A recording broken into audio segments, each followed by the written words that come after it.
resolution? Yes, I'm gonna kick it to Matt to start us off with our resolutions and minutes, and then I will get into it. Okay, good evening, everyone. We have we have a quorum. We have 4 out of 7. And we have one set of minutes that we need to approve, which everyone should have received copies of before the meeting, which are the minutes from our September 30th meeting. Print those, but- Which, if approved, will bring us up to date on minutes. Okay, great. So I will, if anyone would like to move to approve the September 30th minutes. I get a motion? If I can make the motion to approve those minutes. I'll second it. Okay. And again, as with all of our minutes, the meeting, there's full recordings of the meetings that are available online. So anyone who wants the entirety can watch it beginning to end. Anyone opposed? Oh. Sorry, I took your time. Anyone opposed or abstaining from approval of the minute? Cool. Okay, 4-0, minutes are approved. So, and we have 2 resolutions that are designed to formalize discussions that we had at prior meetings. And these were developed basically by me trying to listen to the recordings of the meetings in one case and well, in both cases, and to have them reflected in these written resolutions. So why don't, and Senator Lockman has looked at both of these, and thinks that they are, accurate in terms of trying to reflect the stuff, but maybe we could do one at a time. And the first one is the resolution on pre-K services. And again, you should have received that, prior to the meeting. And I would just ask someone to, make a motion to approve this resolution, which we would then, as with the others, send to the Finance and Community Engagement Subcommittee. I'll make the motion. Second. All in favor of approving the resolution on pre-K services? Aye. Any opposed or abstaining? We're all just looking at Jeff. That's right. That's right. It's just the 4 of us, right? I'm looking around at everyone as if, yeah, Yeah. sorry. He was being waved his hand. I don't oppose. I vote yes, if that's what you're asking. That is approved. And then the second is the resolution on specialized programs in City of Wilmington schools. And again, taken, was designed to capture our discussion of that issue. And I will tell you that the one number that I inserted into this that we didn't discuss when we had the meeting was the size of the program that we were asking about, which I put in this resolution should be limited to 22 students. And the reason I selected that number is that is the statutorily mandated class size for elementary school classrooms in public schools. So that's where I came up with that number, was to best reflect a single elementary school sized classroom. You're talking about ratio, not total 22 students. You just want to maintain the ratio. No, for specifically for the language-based learning disabilities, what we had talked about was trying to do it on a very small scale Okay. initially. And then scale it up. Yeah. Okay. Yeah, which is different from the other 4. Okay. So what this asks for is for the other 4, for the financial estimate to be provided on a per student basis, but for the language-based learning disabilities, for the estimate to be based on a program initially limited to 22 students to be expanded gradually over time. So I will entertain a motion. Why don't I entertain a motion to approve it, and then if folks have, concerns or questions about it, we can do that. But is there a motion to approve it? I'll move to approve it as presented. Second. And any discussion about it?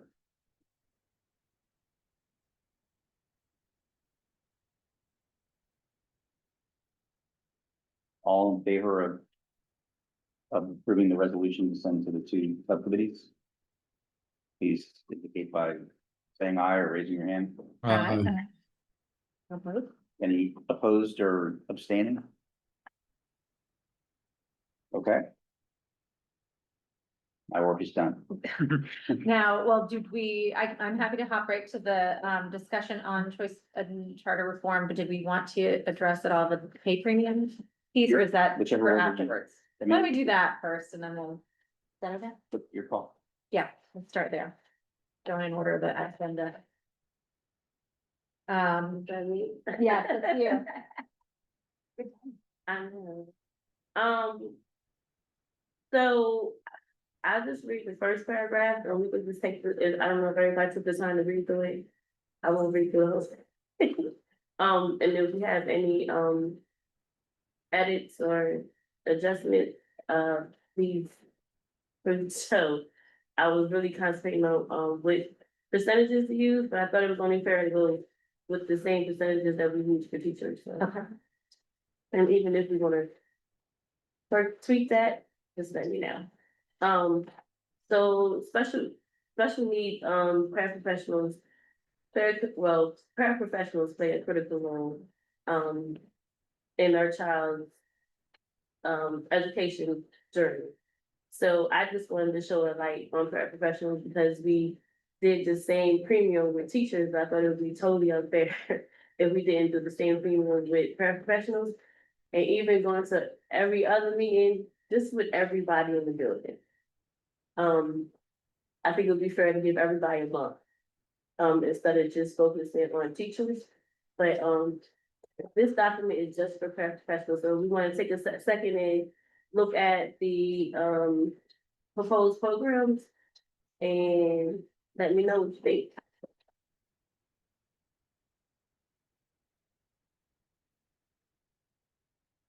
Kendra, this is just gonna reflect my lack of knowledge about how paraprofessionals get paid or evaluated. But do paraprofessionals get the same type of performance ratings that teachers get? Do they get like highly effective or whatever or some equivalent of that? Yay, but nay, if you're not a district worker, you don't get really evaluated, but if you are, you do. It's not as rigorous as the teachers, but, yes, you do. That's, you were sort of voicing something, is that different? in It's charter? different than the teacher's performance framework, very different, but and it doesn't have the same ratings. It just has sort of like the equivalent of them. Like I think. It's very basic. Mhm.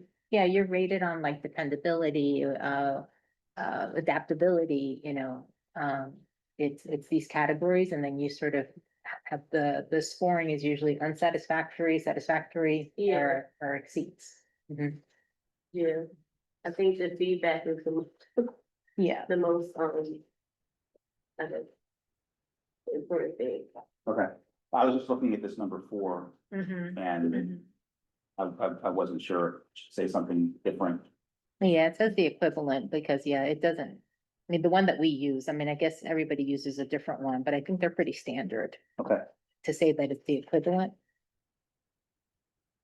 And again, we're just pricing this out to see what this would look like in the same set of schools.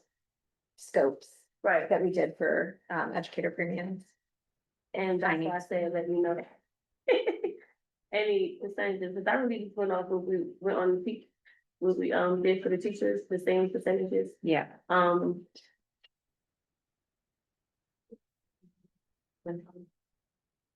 now I'm very supportive of doing for paraprofessionals what we do for teachers. I'm just trying to make sure that I understand. Because I'm gonna, if we approve something today, I'm gonna turn around and try to write it up for us to sign off on next week. Mhm. So for number 5. And again, this is gonna show my ignorance. Are there paraprofessionals who do not work with children with special needs? Yes, Yes, yes, Yes. Okay, there are children, paraprofessionals that do not, but the number of, special need children that we have now, is not the same. So it's hard to say that if you're a parent in the classroom that you don't interact with a special need, child. But I'm specifically in number five talking about parents that are stationed in the special needs department or directly working with children with special needs, or was hired to specifically work with children with special needs. Or no one-on-one care that might be an inclusion package. Yes. But see, that's where we no longer have alignment though. Special Mhm. education teachers do not get a premium compared to a general education teacher. So I know Yeah. your intention was to align paras with the teachers. That one sort of goes out of alignment. Okay, so teachers who work with, so certified special need, teachers don't get paid more than general teachers? No, No. they're on the same salary scale. No, I think the only point I'm going to follow up on what Margie just said. Special needs paras, that's going to cause a problem with figuring out who is what and how are you going to be classified as that? Because we don't classify them like that. Because there's reading paras, there's K1 reading paras, there's paras who are one-on-ones, there's paras in a special program, there's paras that work in the library, there's paras that work. Some districts have paras that are designated on school buses. So like I think saying special needs paras in here is going to make this difficult. I mean, it's going to be, I would say you're either going to say all paras or only special program paras. Like you're gonna have to draw a delineation there because there's no way I think the fiscal group is gonna be able to look at this and determine who are they counting because they don't, there's no clarity around who to count here in this proposal. So I understand the intent and I think it's well designed, but like there's no clarity around how are they gonna count and who. So I think that there has to be a line, there has to be a decision made. It's either all paras that work or it's going to be only special program paras. And you can't say, oh, well, they're in a classroom with there's 7 or 8 students with special needs in there. So they're working with one of those kids directly. So we should count them. Like that's not going to come out on a piece of paper anywhere that someone can count and tally. And it's going to change year to year, and it might even change month to month based on the enrollment in the classroom. So I think that to me would be something to consider. Yes, but I'm specifically, but I guess, like you said, that just doesn't align because that's not the way it works, but that's the way it should work, is what I'm saying.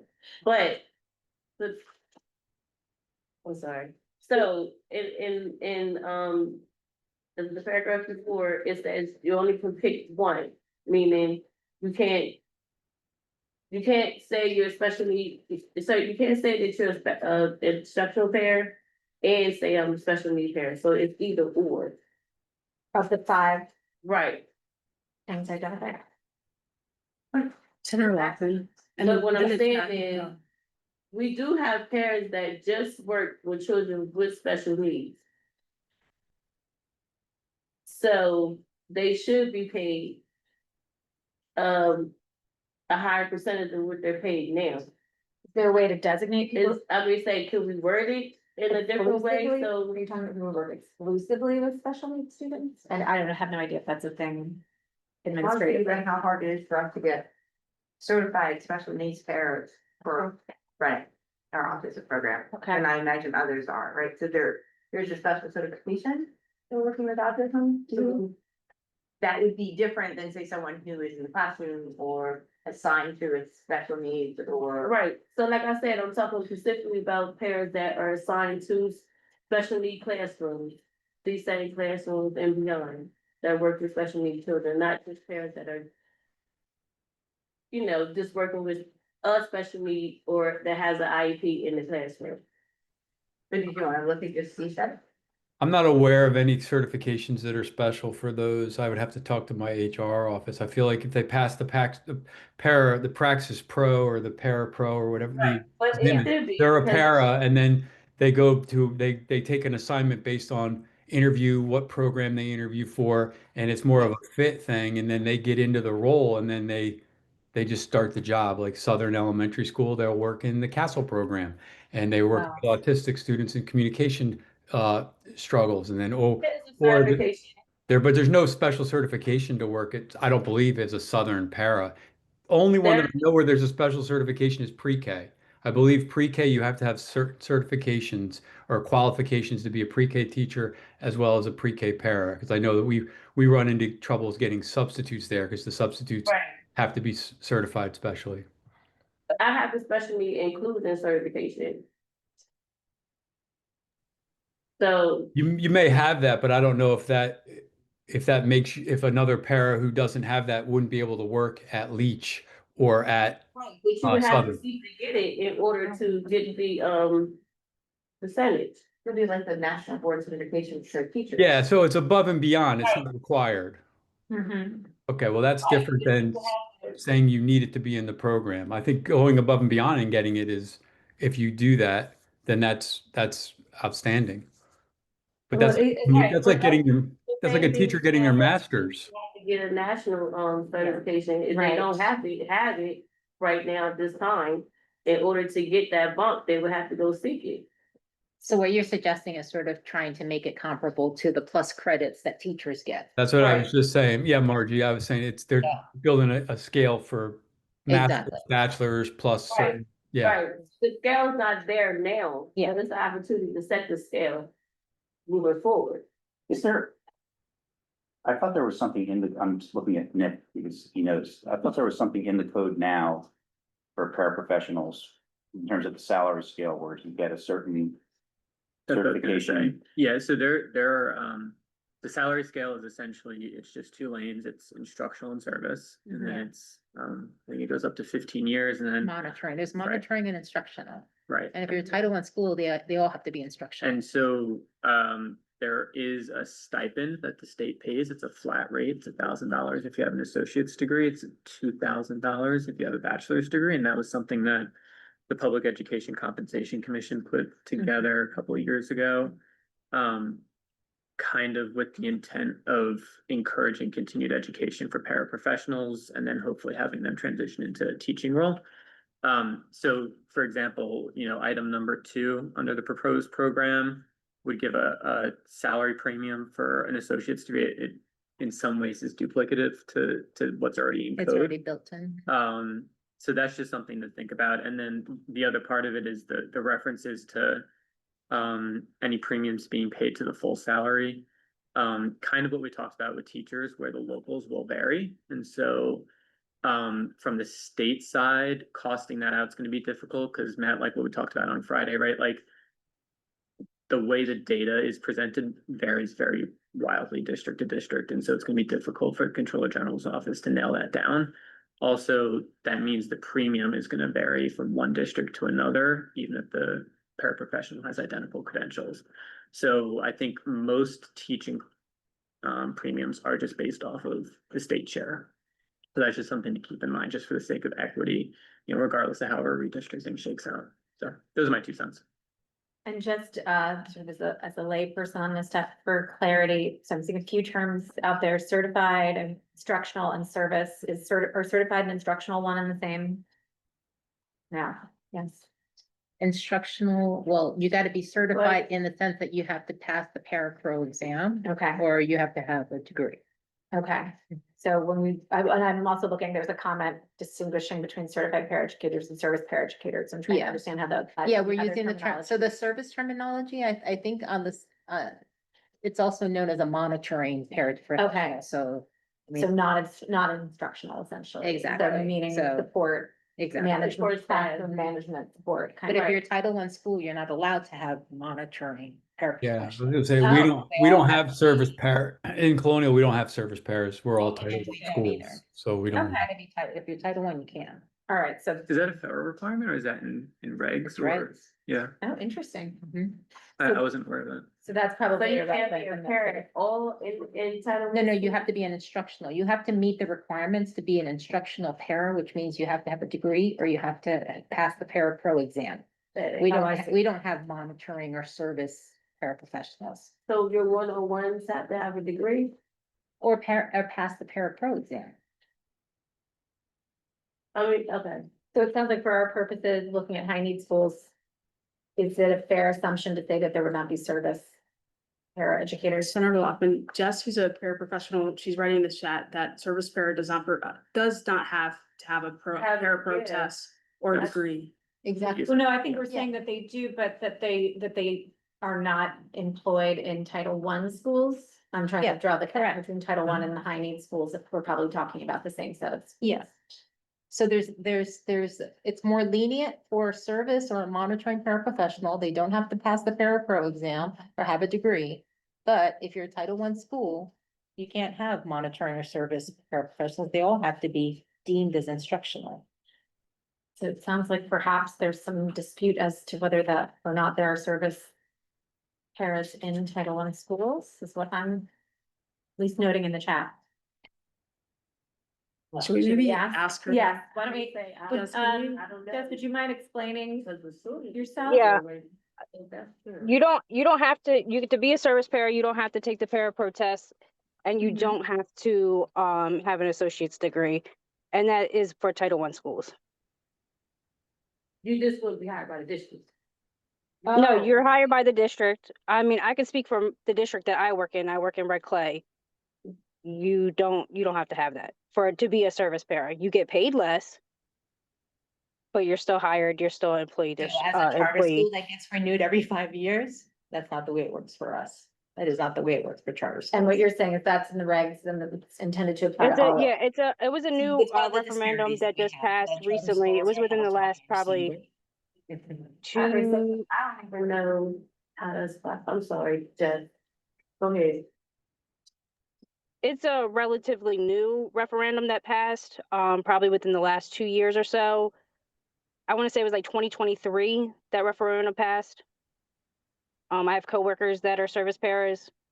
I've actually had a coworker that was demoted to a service para because of discrepancies. So I'm not honestly well versed in this. So it's true. Okay. But getting back to the proposal, you were trying to Thank you. align the paraprofessionals to the teachers. Mhm. And didn't we land with the teachers that it's not so much about whether they're special ed, general ed, any of that? It's about that they agree to work in a high need school, period. So why aren't we just doing the same thing with paras? And not make it more complicated? I mean, I get it. That's why I said if there's any. Hence the discussion. Right, open discussion. Yeah. I think that would be more palatable, and I think for the finance people, I think they could Right. figure Like I that said, out I better. would love what we have for the teachers, Yeah. if we can have an open discussion.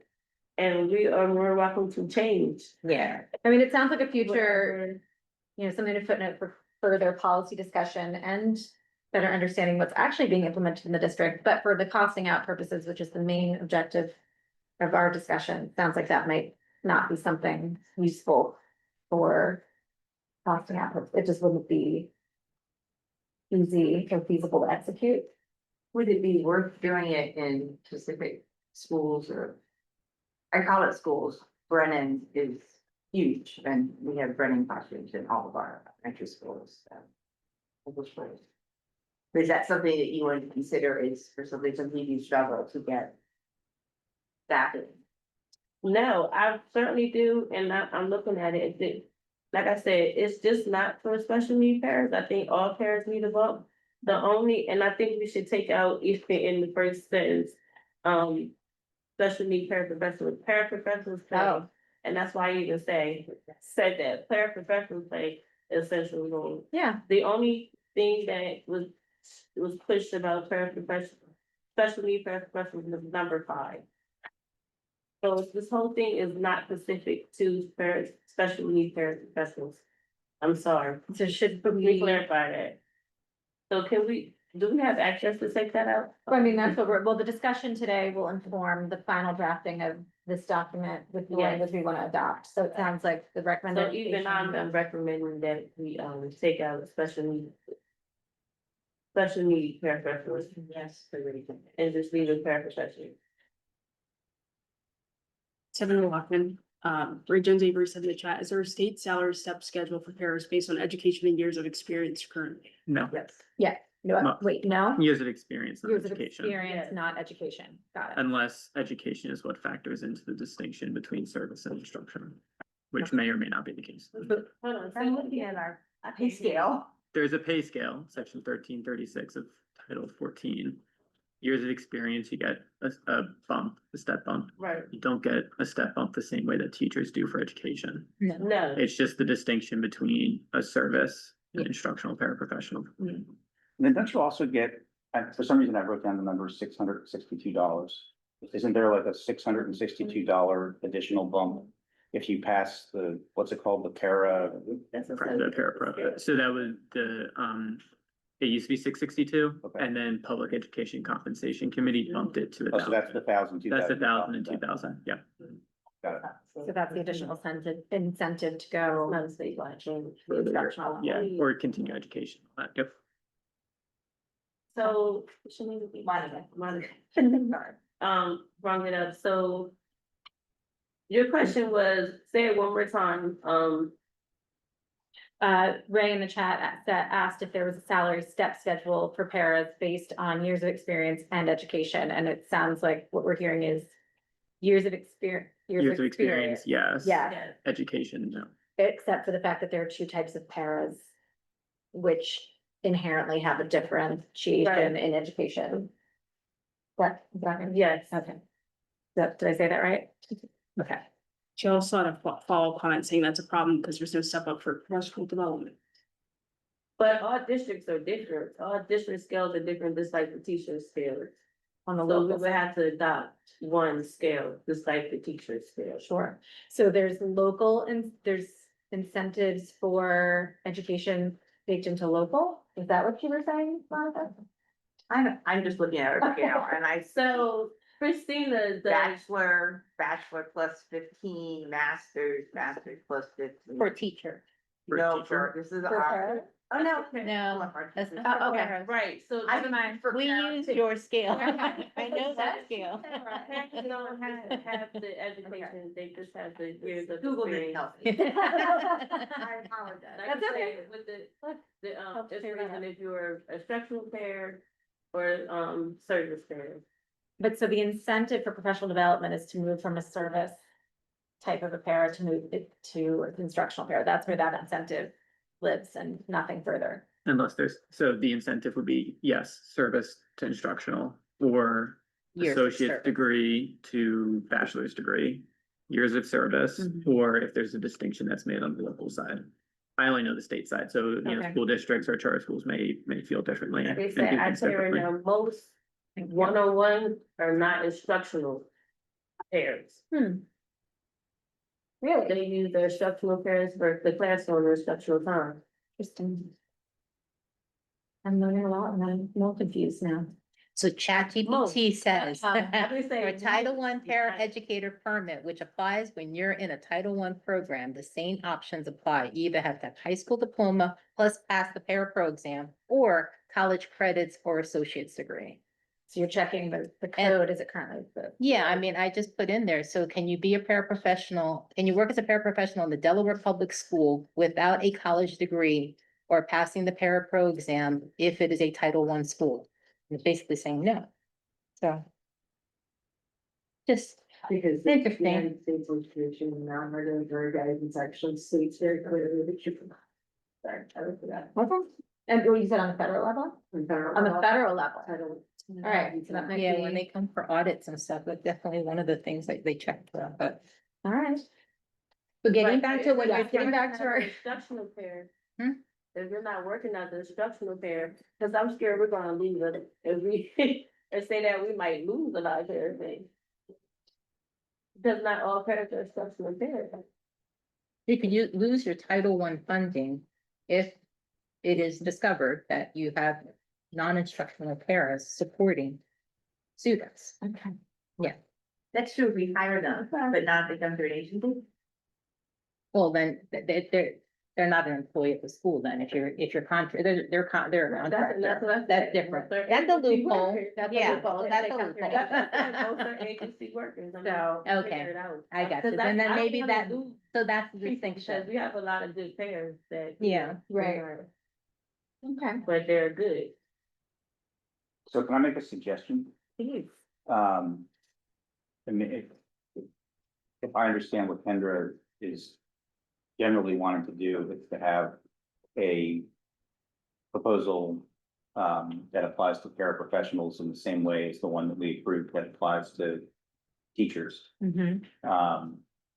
And I think that, and from what she's saying today, it sounds like she didn't want to distinguish between paraprofessionals who serve children with special needs and other paraprofessionals. Right. Rather than taking out number 5 in this And list. the initial reference that makes it sound like we're talking about special needs professionals here. Right, but that was just, I thought that was just for our discussion. So in terms of like putting together an actual resolution for us to vote on next week.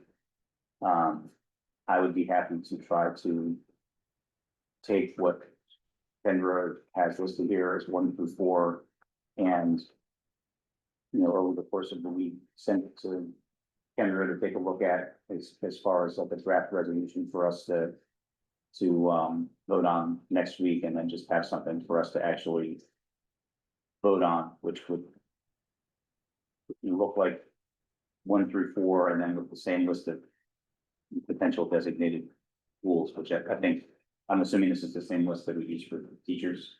Mhm. Wherever this comes from, yeah. So I can try to put that Yeah. together so we have something, you know, to look at and vote on that reflects what we have been talking about today. Can I ask an annoying one? I think people asked a question, at least on this. So we reference high need schools in this potential resolution, and I think other places.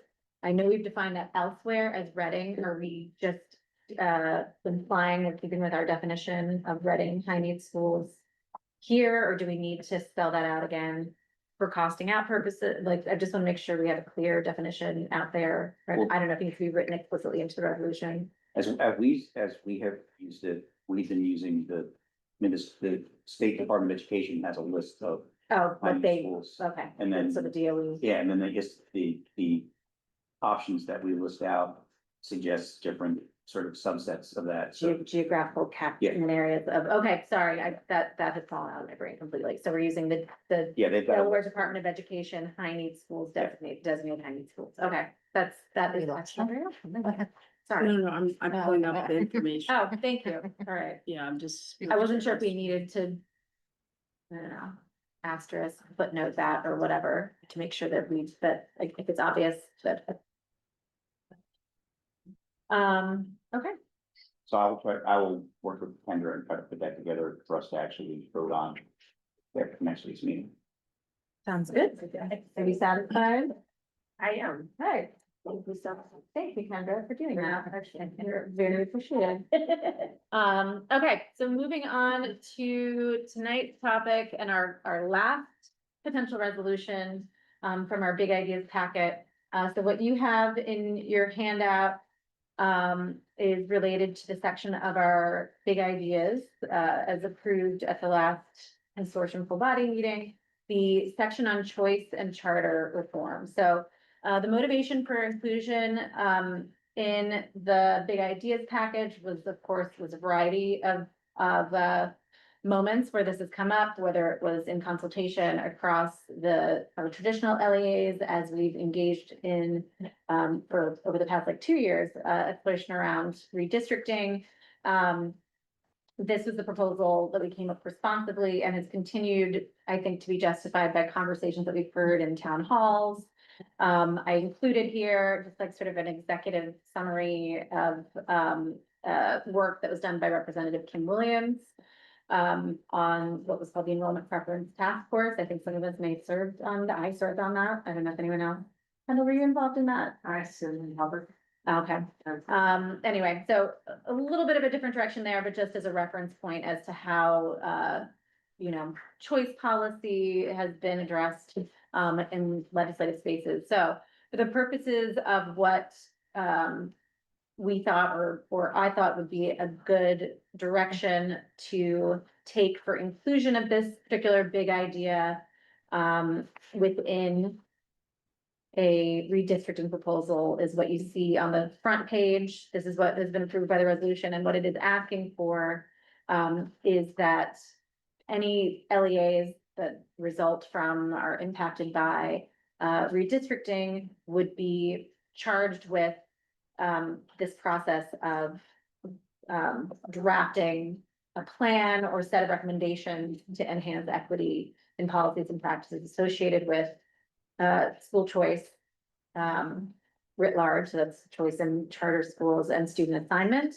The goal of which would be to improve coordination, collaboration among districts and charters, and so on and so forth. So because this is really asking LEAs at the end of, at the passage of redistricting, for our purposes of asking for a fiscal analysis around this, I was racking my brain of like, okay, well, it doesn't seem like there's a cost necessarily associated with it. So for our purpose tonight, I wanted to see if we might put together, sort of sketch out what we think the cost of asking LEAs to engage in such a process might look like. That was what I came up with in terms of what I thought was relevant to our work as the discretionary recommendation subcommittee. So, with all of that, preface, would be happy to open a conversation about this component of big ideas. And on the back of that first sheet are just some suggested potential cost estimate items. So I was hoping we could talk through what this is asking for, any feedback folks have on that. And feedback, glad to have LEA leaders here of what would be appropriate to attempt to cost out associated with asking LEAs to engage in a community-oriented analysis process. So I hope that's helpful as a jumping off point, and would open it up for any meetings. Oh, sorry. So yeah, I don't know if anyone needs a moment. I think, Elena, this went out digitally as well by email. Elena, did that go out by email too? Not this one, I think you just sent this today. I haven't seen this thing here, whatever this is. I'm so Yeah. confused. It's If just, someone here, a I need a few suggestion. minutes. Okay, I'll give everyone a couple minutes then. Could someone send this copy out so I can like read it without having to like wait for Elena to change the page? Yeah, I can send it out. Don't worry, there's nothing Okay. else besides that there. That's it? And that's it. Oh, okay. It says 4 Unless- pages. I was like, all right. Oh, I think Elena emailed just shortly ago. It's just sort of some supportive documents to show how choice has come up in other committees. Right. She sent that out shortly ago. I believe so. So I'll send this information out. I think because I just thought that you just wanted the printed copies Oh, of those, to so I print didn't, out. I didn't get Yeah. a chance to send those out yet. Okay, not yet. Okay. All right. Then But I the language understand my that you see confusion. there is the only, I would say, material for discussion for us to determine for a potential resolution to ask for cost estimates. Then open to other suggestions. How much of this was covered by the loan season, like the enrollment and choice participation? Seen some of that? Our landscape analysis that we did with AIR. I think so, isn't that what I was sitting in with on that library? Oh, yes, I mean, so that was looking at external factors external to the schools, so not enrollment I patterns. thought they talked about. Barriers Okay. to choice. I think it was more life-based barriers to being able to successfully engage with the school system. Was what the happened. I knew that was the goal, but I felt like they started with, okay, here's where kids are and where they choice out. But I don't remember where I saw that now.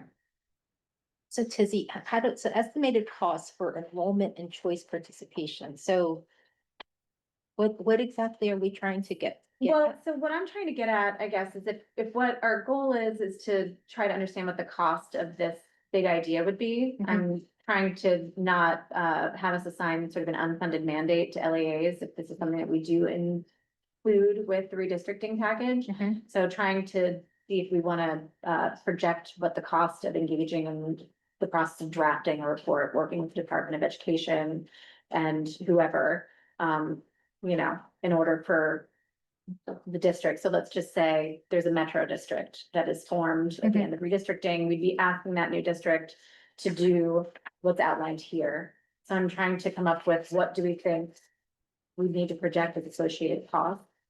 And who would be funding those? That was my best guess of how, um. This process and this committee would support accomplishing this. Because if you look at the schools that would be impacted, I mean, in the three different scenarios, the schools that would be impacted by the redistricting. So if a choice program exists within those schools, I would assume that that choice program would continue to exist in the new model, right? So if you have an IB program, the IB program is successful, keep the IB program. Right. If you have an honors program, keep the honors program. Mhm. So what exactly is our intended purpose of doing this? I think of asking them to draft such a plan. Uh-huh. I think asking that district to look holistically at how choice is operated, because we've gotten feedback that is not universally positive. There are pros and cons. Mhm. So for that LEA to engage in a process of looking at what's working and what's not working and proposing how to, continue and perhaps enhance what's working Right. and stop doing the things that are having ineffective or negative impacts. I mean, what came out of the 2015 task force, I think was definitely made some improvements in creating a standard application, Correct, yeah. statewide application. So as a parent, you didn't have to go travel to this school and then that school and that school. You Right. go online, you do it all, Mhm. convenience of your home in front of your computer. Mhm. The fact that if it's standard questions, you're not asking, like, there's not any sort of disqualifiers or qualifiers that are being asked in the application Sure. process. Yeah. So it's just you're applying and it's a blind sort of Mhm. enrollment process. I mean, the things that personally I think need to change with the choice process is when it comes to like district versus charter. Sure. Where, like, people should be able to choice into a charter without having to go and register at the district. That is cumbersome, Right. right? That's an extra step, Mhm. that is not necessary. So, but that doesn't seem to be like what we're trying to get at. here. Well, So- right, we're not, I mean, I think we all could name things that we think, like, Yeah. exactly like that. And I Yeah. think what we're trying to do as a consortium is not presume we're not gonna put forth a prescriptive list of what those things should be, but Yeah. ask the LEAs to have an intentional process at identifying and proposing alternatives to things that might not be working. I think one suggestion I got was that this be done, not solely independently by the LEA, but perhaps in conjunction with the department approving such a plan or proposal. But anyway, so rather than us prescribe what we think are the best strategies and things to be changed, that we not just asking, we are requiring the new LEA to engage in the process of identifying those things. Uh-huh. So those policies can be addressed.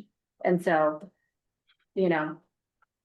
for our consideration today, if there's any point, or if we think that there isn't, and for particularly you as LEA leaders, I would ask, in us estimating or asking for estimates of the cost to support that planning work. I have a question. We're talking about the choice process, correct? Is that- is that- Choice policy overall. Right, so but we're not talking about charter schools' role in the city of Wilmington. Are these two separate things? Because like we're talking about, there were a lot of options on the table previously. There's three options on the table now. Then let's suppose, for fun, that the four district one passes and we become one giant Newcastle County district. I would think Right. that in that option, wouldn't the charter schools in Newcastle County, in order to like join in the equity conversation, shouldn't they become part of that calculus as part of the larger district? Like if we're talking about all kids everywhere getting access to everything, at that point, no matter what option we pick, I think that there's two questions. There's the choice process because some are going to still choice to APO because now there's going to be no districts to choice to, it's school choice. So they're going to have to change like the process within whatever the system, that's going to have to change. But if we're talking about fundamentally deconstructing a system that hasn't worked for the city of Wilmington, and choice and charters are a reaction to that.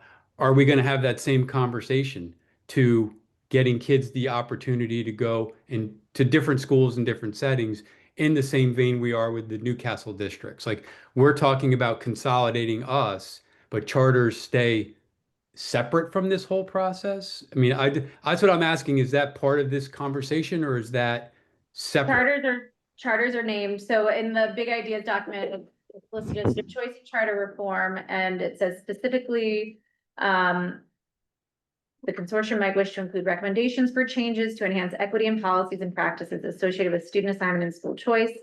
Including recommendations to improve coordination and collaboration among district and charter schools, including potential changes in the authorization of charter schools. So I think what we're saying is, yes, we think that conversation should happen. And this, if we, as a consortium, approve this ultimately in a final plan, that we'd be requiring that conversation happen, but we wouldn't be prescribing. Correct. Yeah, no, I agree. We're not, I didn't see that in when I Yeah. read the one that was just up on the screen with the four. Yeah, sorry, I that's didn't, just a I didn't see that as, I saw a lot of choice process stuff. That piece there, I think Oh, I fair. think would be essential to the conversation. I Yeah. guess I see policy, transportation, choice and charter authorization policies, I guess. So, yeah, Jeff, this was just the part that I was figuring out might actually have a cost associated with it. So it's just looking at the process of having Oh, that okay. planning happen, not then looking at what the cost of potential changes might be, if that makes sense. This is just looking at, if we, the consortium, are asking an LEA, say it's a countywide LEA to engage in a process, do we need to have an estimate of what it would cost and who should be paying for that, that conversation happening in an intentional. I guess I'm struggling with the cost of, Sure, if yeah, I me use sort too. of Red Clay as an example, so you've got Cab Calloway and you've got Charter School of Wilmington. So Mhm. in any one of the models that we land with, if those two schools are impacted and they become part of the new district, I would imagine that Cab Calloway is gonna continue to exist. Yeah. So why wouldn't Charter School of Wilmington continue to exist? Like they would just, That's not a charter. I know, it's a magnet, I know, but that's why I'm, completely but that's different what- rules. but that's why I'm using that as an example. Okay. It's a choice program.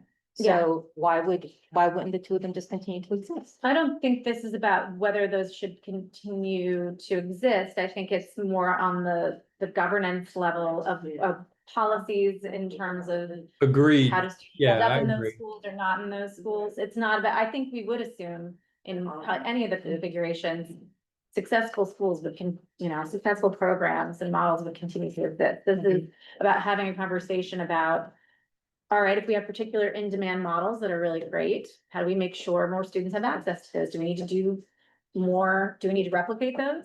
Do we, so to me, it's more about calling for that type of a conversation to happen, not how to get rid of what works, how to scale up what works.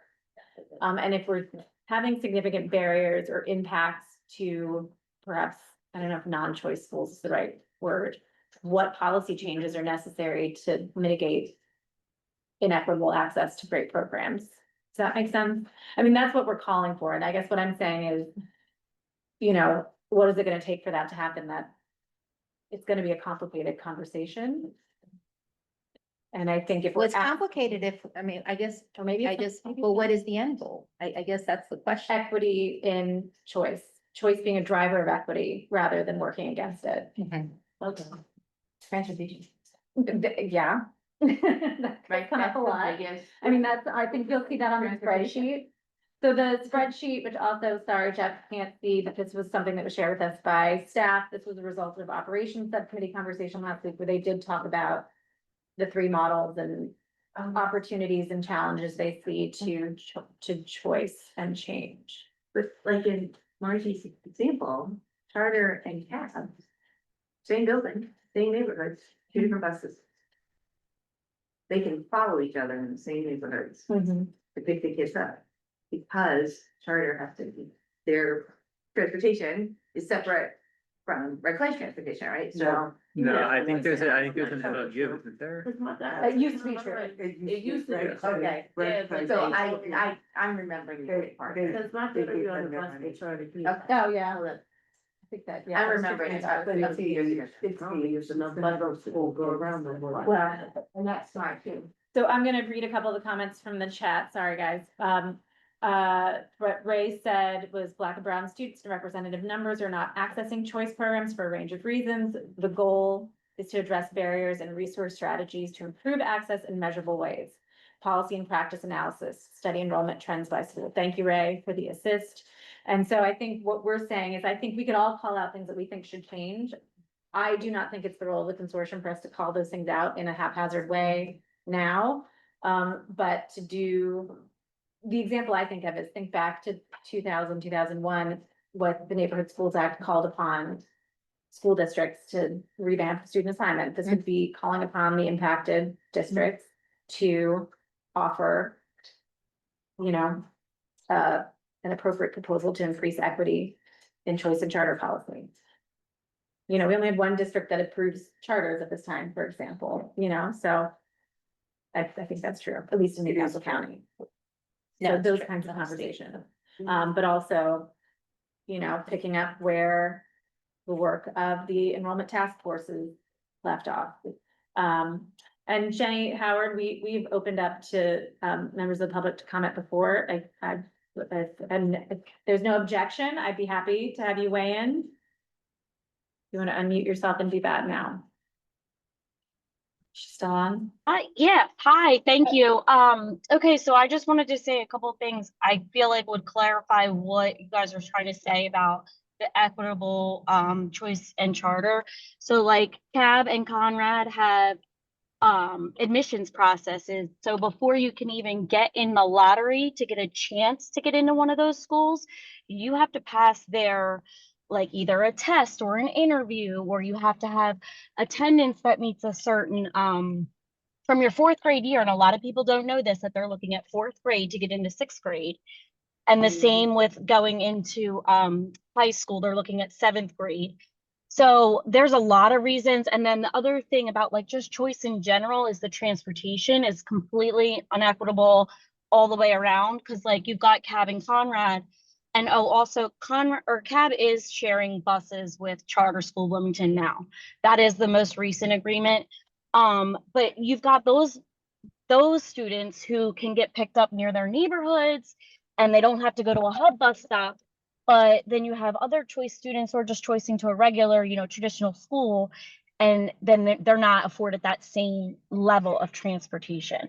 So I wanted to just like put that out there and like hope that that makes sense when you guys talk about like the policy changes, because I've been trying to change these policies within Red Clay for getting into the specialty schools, because we do exclude a lot of kids by like things like attendance or your iReady or your Smarter Balance, you know, all these standardized test scores end up excluding a lot of kids from even a chance in the lottery.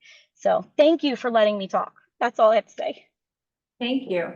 So we that's a, you know, common sentiment that we've heard. I think we even heard it in some of our town halls and talking about specialty programs, where there are concerns that that might actually present barriers as opposed to opportunities for equity. Which is why, you know, we think requiring a process and plan to be put forward to remediate that is appropriate. But in terms of what we might ask for in a resolution that would come with a cost estimate, that other screen that we had up is my best brainstorms of what I think an associated cost with asking LEAs to do that might be. Happy to have that questioned or not. Yeah. Yeah, can Kendall, I sorry. actually add to that? So. Oh, I yeah, sorry. I know exactly what you're asking for and why you're asking for this, right? So, Trying to be diplomatic. when you're looking at the policies around charter schools and authorizing practices, Mhm. being an authorizer, Mhm. there is a cost associated with that. What Okay. does that look like? Do you have to bring on one person, a full office? The department has 4 people in the office. Mhm. Plus they have an associate secretary that works with them and a financial person that works with them. It's just about charter schools, right? Mhm. And they do authorize 22 of our 24 charter schools. Mhm. So you would want to have a cost analysis of that. What would be needed for that? The transportation piece is huge. It is about, we tried to fix some of this with adding in some innovative methods for transportation.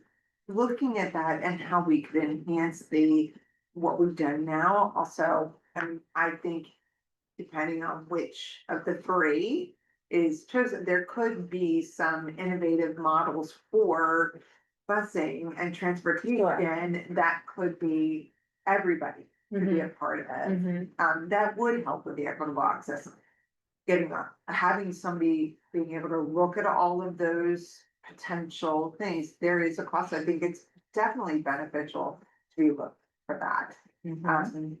But so I do understand why you're asking for Thank that and thinking through those things and what that looks like and what potential barriers. Ray said something about the enrollment trends, studying the enrollment trends. Right, we are right. doing that right now. I'm doing that actually based on information that was asked for Reading. It's given me some data that I'm looking at. So now I'm looking at some of the different enrollment, what barriers might be in place, what's happening and specifically in our city of Wilmington. So having somebody look at all of those things, I think is valuable. And thinking through at the Reading Consortium conversation that I was at Friday. Oh. And looking at Yeah. the data right there's absolutely some value to having all of that looked at. And so I did not see anything missing on there. On your request for the things for them to look for costing out. I don't know how easy it'll be to Right. cost that out. I don't either. Nick? But, He's like, Yeah. I can't get cost. No, I right mean, yet. the transportation piece alone is, I mean, it's complicated enough for districts, but I mean, Kendall, Yeah. you know, right, like there's the reporting requirements that exist in epilogue for charter transportation, and that always ends up being a debate about how valuable that is and how Yeah. much transportation costs actually are for charters, so Right. it's challenging. Well, I guess what I'm asking is, to me, the cost associated with this proposal is the cost of engaging in the analysis to explore the cost of transportation and the cost of charter authorization at the local level, not doing those cost adds in the context of this work. We do not have the capacity to do that, but yes, asking for this report to result in that analysis, I hope being done better than it's been done before. And so I guess trying to understand, is this list of things that we're asking for, like, I don't know, the cost of is it one central office employee? Is it one in every affected LEA? And the type of work we're asking for them to cover, is that estimatable? Yeah, I mean, really, you'd be looking at how many people you need. Okay, So people, I think, are relatively easy to cost. okay, DOE, you would probably want, like Kendall said, you would want someone in their charter office to do this, because I can't imagine they have the capacity at the moment. right. How you want to have it divvied up by district, I think depends on what the new district model is. looks like. And whether or not you want to have, it says planning coordinator or some sort of person who would interface exclusively with the charter and choice programming for that district moving forward. You know, that would be just one position, so 2 positions maybe.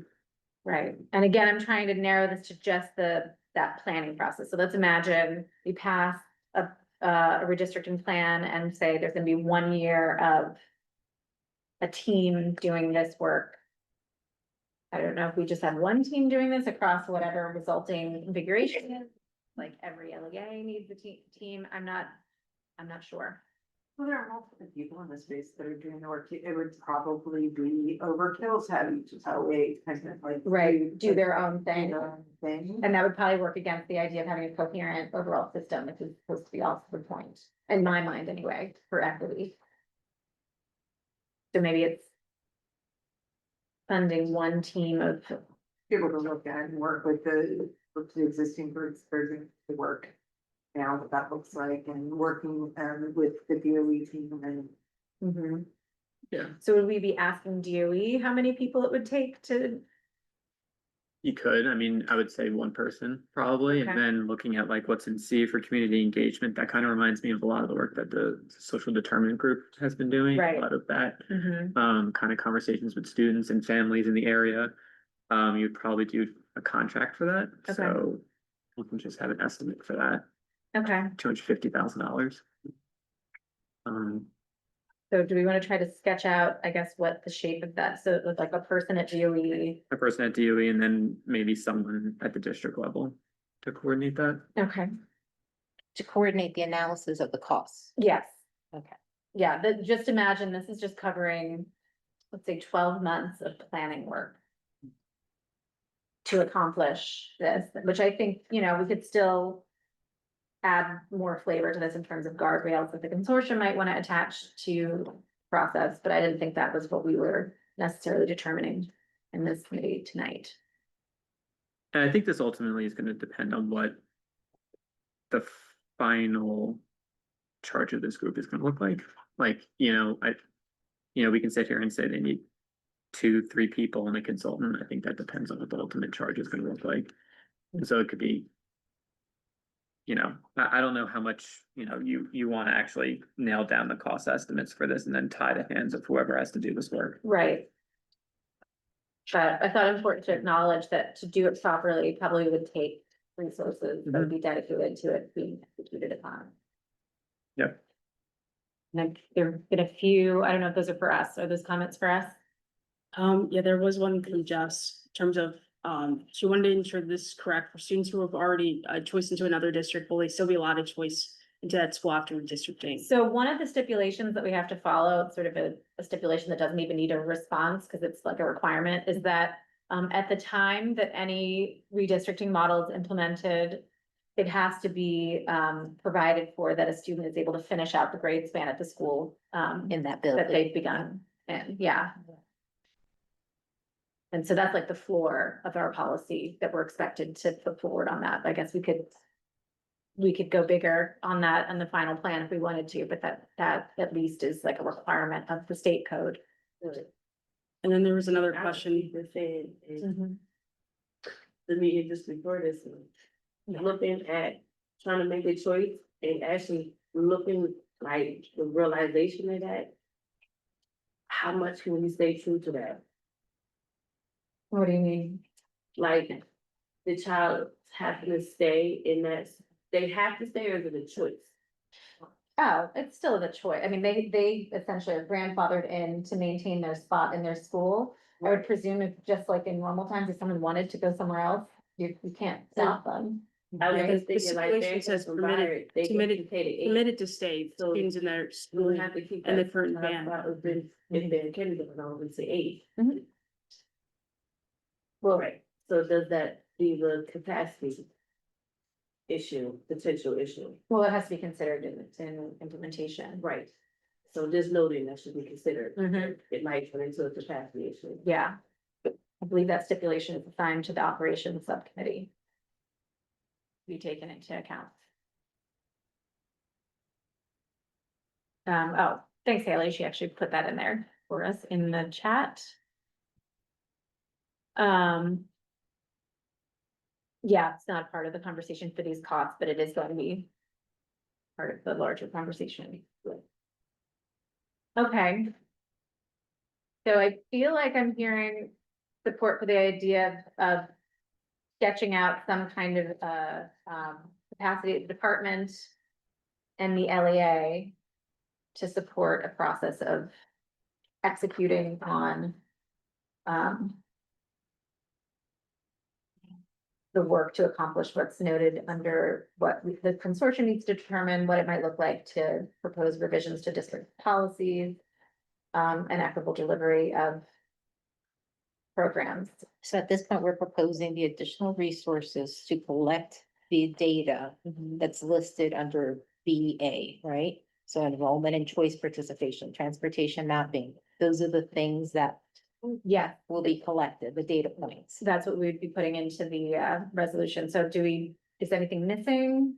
And Well- said no, but did anybody else have anything you want to add to it or take Well, away? when you look at like something like socioeconomic concentration, so are we just talking about doing that for schools that are choice programs and charter schools? No, I think it's for the All fit of- stuff. All LEAs, Yeah, okay, yeah. I think if you looking at the whole okay, system. so we're taking a holistic look at all of Yes, that. yeah, it's Okay, not about targeting, gotcha. yeah. Not just analyzing wait lists, it's looking holistically at the the landscape of the new model. And how long will that person or people have to do this analysis? How long do we think they should have? Because that'll impact how much it's gonna cost. Thoughts from an administrative perspective? A year sounds kind of short, but, I would be open to suggestions. So if you're thinking about trends, I mean, they can look at back. They can look backward, but we don't know until someone starts doing analysis, whether they have enough backward-looking data to make conclusions. And then one would expect that anything, or I would expect anything recommending choice and charter policy change would need a fair amount of consultation with stakeholders and community members. Cause aren't we still in the timeline of when are we supposed to be making our recommendation to? Oh, for the redistricting, I mean, Yeah. what, this would assume that this happens, well, it's a good point. So this is gonna just sort of be trailing behind. Correct. Okay. Yes, yeah, Gotcha. it's not like this would need to be figured out in order for redistricting to happen Gotcha. hand in hand, but not in sync in terms of time. I just think realistically, Okay. because who knows, when they crunch some of this stuff, like was mentioned, there might be costs associated with an LAA stepping up to do more authorizing or some significant transportation change that is not something that is affordable. So we don't know what they're gonna find and propose and whether or not that can even be implemented. So we can't like attach, Gotcha. you know, moving forward to that. Okay. But we just wanna make them do the work of figuring it out. Cause it's our window of opportunity to Yeah, just sort of. Exactly. I think an Okay, gotcha. opportunity for renewal and holistic analysis. Gotcha. If our goal, when we say that we want to do redistricting, is to create coherent. We've heard time and time again that if we don't have an intentional way for us to include choice and charter in some kind of, you know, coherent renewal process, that it's not gonna be effective. So for purposes of me trying to put something together, Yeah. Oh, that's right. You're gonna do that. well, I'm gonna try, but I wanna make sure I know what I'm. Yeah, So. Let me, it Yeah. is what we are saying that we essentially want to. Require that whatever. Newly formed district is created. Go through its own process of what's listed here as. A, B, and C. On the Reading Consortium should determine. And it basically as written here that, you know, we want the newly created district to. Go through a process to answer those questions and that we're. Recommending that there be some amount of money.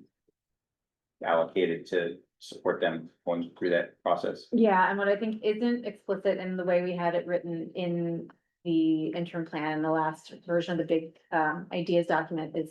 A role for the Department of Education to facilitate that essentially, is what I've heard that as feedback from some of our members. And it also sounds like a good way for us to talk it out. That people think it makes sense for there to be capacity at the department level, not just leave it sitting at the LEA level to make final decisions, but that we. Yeah, put positions at the department to help facilitate this process with the new LEA or LEAs. Okay. But that the actual decision making would stay with the LAA. I mean. Yes, in conjunction with the department, right? The department's gonna be working with them to, I don't know, in my mind, it'd be like a plan that gets approved, similar to what happened with the. Because we're out of the Neighborhood picture at Schools that point. I mean, that's what you're envisioning. Reading Consortium with them no Exactly. longer exists. I So mean, it's not gonna come back to us. Unless for we a decision. really, really desperately want to be the ones to decide this, I don't see why we would want to do that. I feel like that should be an LEA department conversation, but like I said, I think of the Neighborhood Schools Act process, which was. You know, the LEA's work, you know, having these plans and proposals they develop, I guess, with, I don't know if they did that in that process. Directly with the department, but the department had sort of approval, an approval role over. Some of that, but so that, I mean, to me, that is maybe a little bit of a squishy area that we should further define. Do we need to define it for this resolution? Do we want to? Should we? Seems like a big difference to me. Okay, Giving it to the. Without having an opinion one way or the other, but leaving it to a newly created district. How to do this stuff versus having essentially the authority be with the State Department of Education if they have to ultimately sign off on. I mean, those sound like. I think the Different department things. should sign off on it. That's my opinion. Anyone else? Do you need There's a plan? Yeah, Yeah, well. or is it the state board? I mean, So right now, the way it works is that for a charter school, there are two ways to get authorized. The Department of Education would be a sent of the state board. Is one way, and then a district can do it. But what I think you're trying to figure out is what the plan looks like, Mhm. and so right now. Fred Clay, is the only authorizer that does it, and they only have two charter schools, and it's. They kind of mirror what is being modeled by the state. The state has a lot more practice doing the work, and so while I think you're asking is, like, should the state who has the final say? approve their plan to do it? I mean, right now, that's not how I get there, that's not how the law reads, is that they work, I mean, that they can do it, they can model, they can do what the state's doing. Or they can create their own processes, Right, procedures. and we're not just talking about charter It's gonna here. come back to you. It's gonna be legislation. Sure, oh, okay. I don't think the Department of Education is gonna Can say, just okay, sign here's off. the plan, and so now we're gonna go ahead and take all choice under this district, et cetera. Like, I don't think, Right, That's right, beyond right, their right, power. there may be policy There's change gonna have to involved, be a- sure, yeah. sure. so.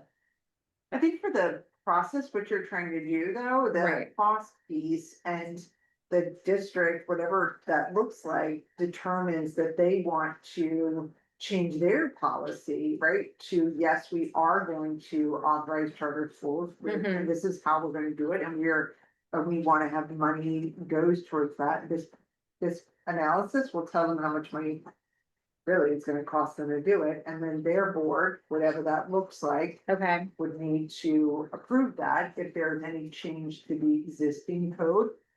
And policies, right, as written in code for what a charter school is, how that works. That would have to go to the general assembly, because it's our own chapter. right, any sort of strategic plan around change is gonna include some things that a board would have to approve, some things that the general assembly is gonna have to approve. Yeah. Okay, that's. But our a very fair objective point. here is that we realize that the redistricting of the schools, whichever model we go with, is not the end all. That we still then need to see whether there's going to be a positive aftermath or a negative aftermath Yes, based on that. trying to Okay. shepherd a positive Okay, aftermath. of- okay, gotcha. Yeah. So thoughtful. I just want to Yeah. piggyback on what Margie just said, and I might not Mhm. say it as eloquently as Margie did. So if you don't tackle, I believe if we don't tackle this simultaneously, you're going to get a situation where the existing choice in charter regs and policies are going to become the avenue for people to use their feet and either leave or move about the system. Like, let's just say they don't like what plan is chosen, they're going to choice to a charter or choice out. And then, because there's going to be the hue and cry, is they're going to flee or they're going to go somewhere else.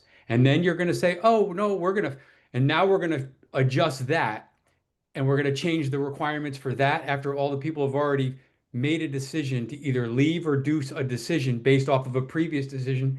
The the energy you're going to get to tackle that nut is about zero because no one's going to want to touch something that was the escape clause for something that they didn't like, which is why we have such a strong choice in charter now, because there was an opportunity for people to escape something. And it's like you're to think that you're going to be able to change it after this happens.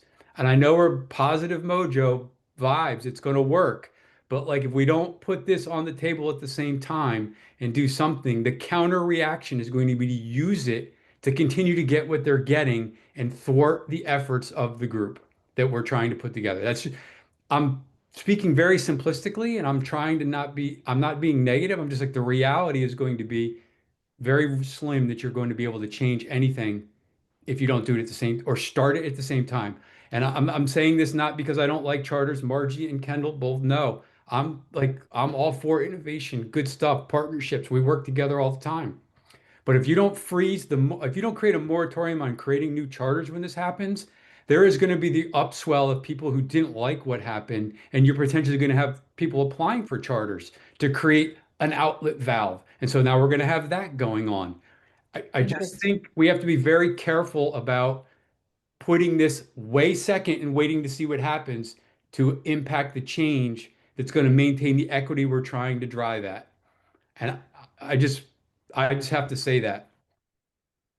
That's an interesting point. To me, that sounds like policy recommendations that related to this that we might consider as a consortium attaching to the redistricting plans that precedes this more holistic process. I don't know, unless we really think we need to wait for implementation to happen until this.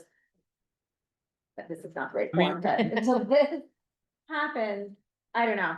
I guess my gut is that like, we should be able to take a little care with this and get this done, but I hear you.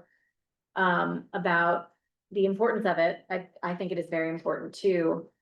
I'm just not sure how we. I mean, I mean, what'll happen, I mean, I'm being a doomsayer, but what'll happen in Colonial, everybody near the canal or south of the canal will choice to Apo because they don't want to have anything to do with what's going on in the north when we go to the 4 district model. If that's what, that'll happen. It happens now. We don't have brand new shiny schools with campuses and helicopter pads and football fields and all the stuff that they have down there on those beautiful campuses, right? So they all want to go there as it is.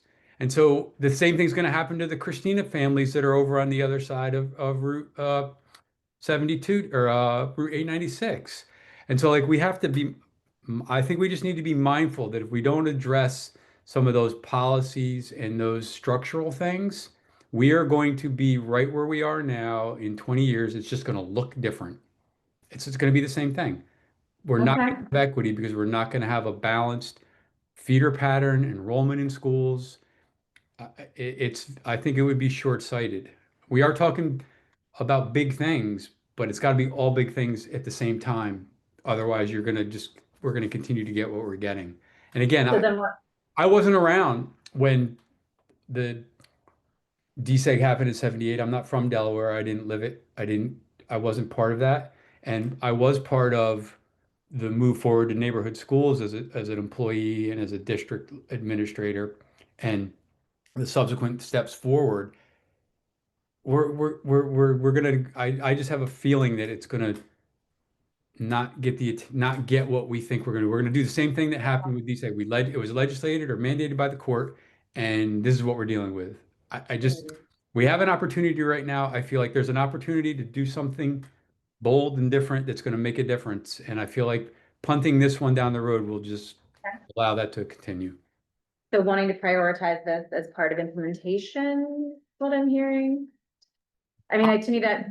It's just me, Tizzy. This is just me, Jeff Menzer. Yeah. You know, I mean, I don't, you know, I'm just sitting here listening and it's ruminating in my head. And if I didn't say it, I would be really upset with myself for not saying it. And you could all just hit mute and move on. It's good by me. I mean, in the chat, but no, I mean, I hear that. I feel like that is an implementation piece for discussion as a consortium when we are writing a full plan. I'm not just trying to evade the question, but I feel like what we're trying to figure out on this big idea is like, what does it cost to do it? And then I think if everything that we're voting on in these resolutions is still subject to adoption by the consortium, and then pulling that into the context of our overall plan. I think paralleling whatever path you pick should be a choice charter.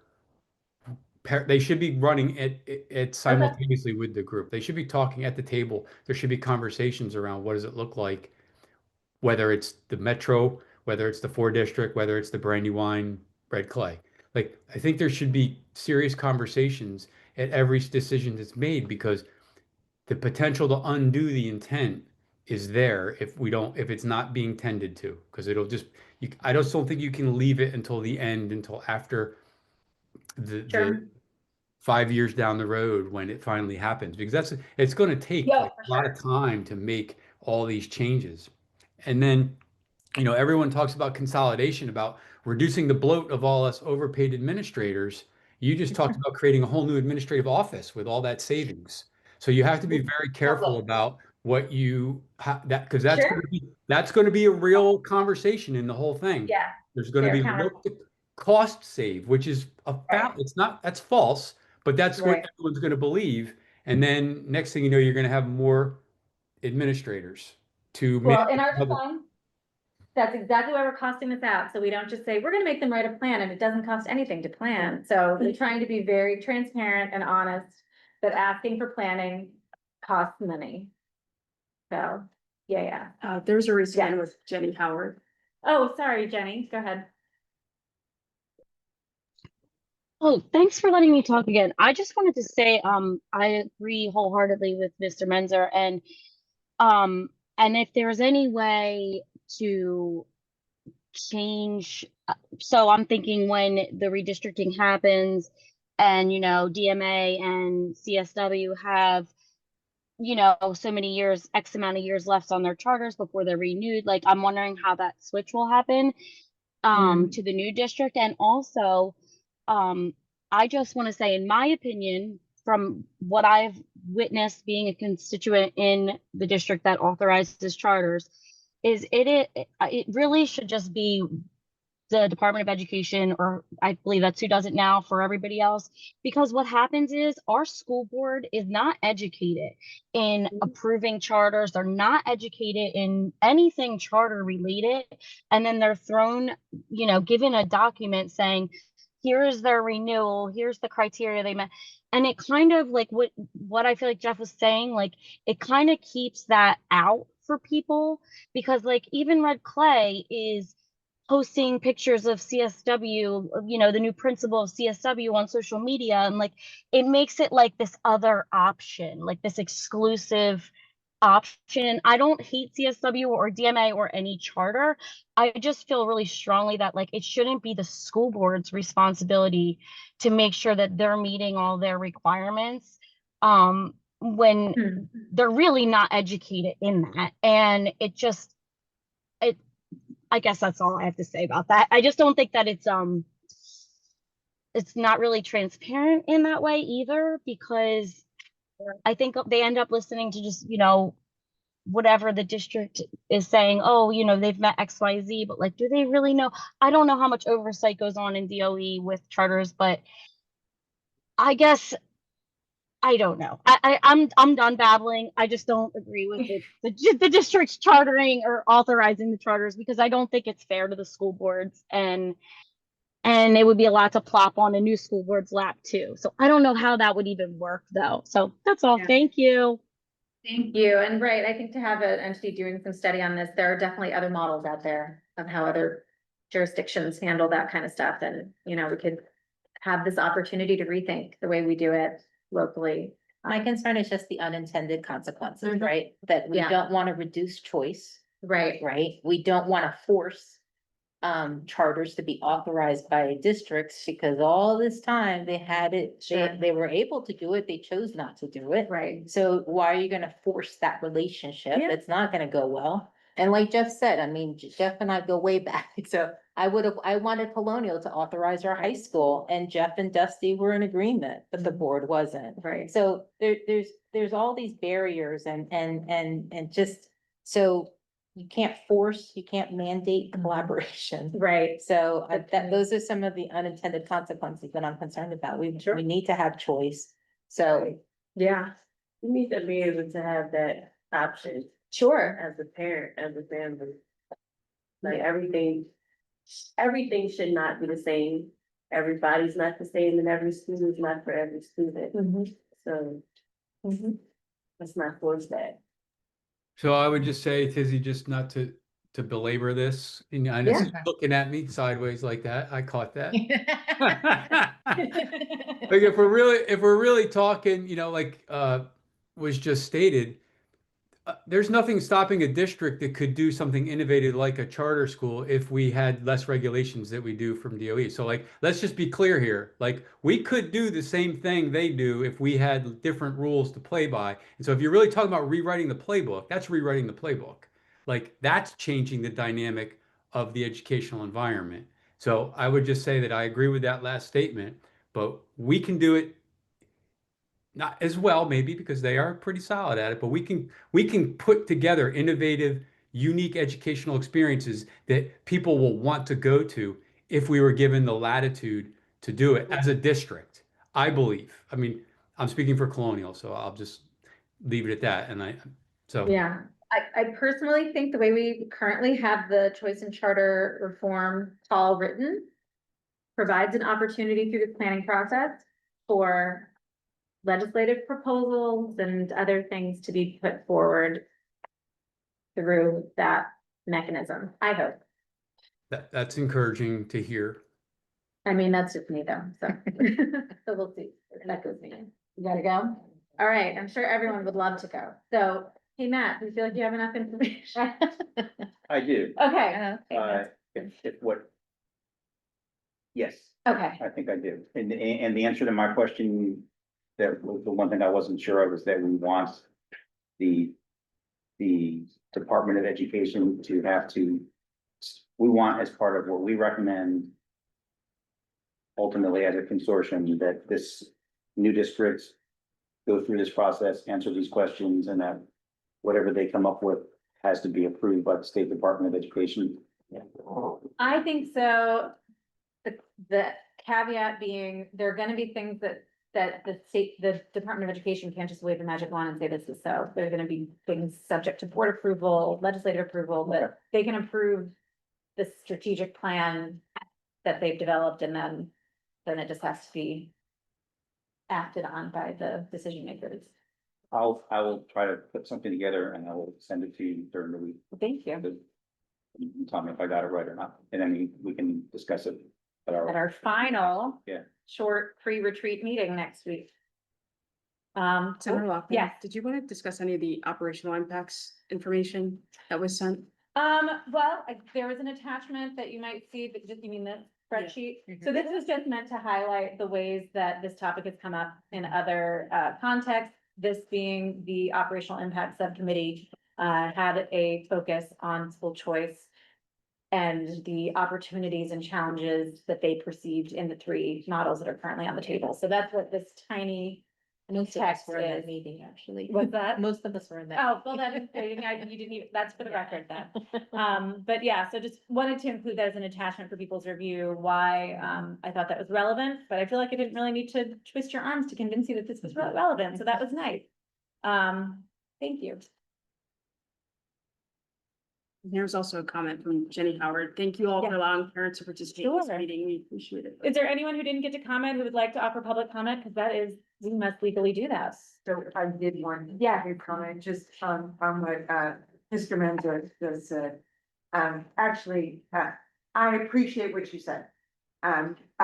It presumes that people aren't being thoughtful about authorization in our state.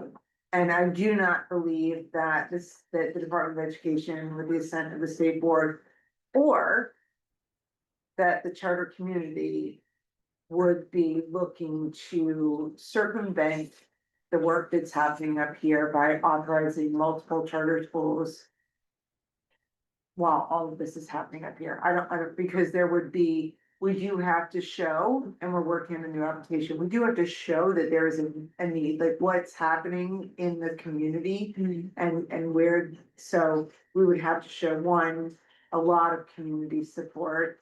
There would be, there would have to be a reason why, like, parents showing, like, and this, they were going to a new redistricting, that doesn't constitute like that. I mean, they have to show like that their children have been failed by an existing, or that there is no access to what they want for their child, that their child is interested in.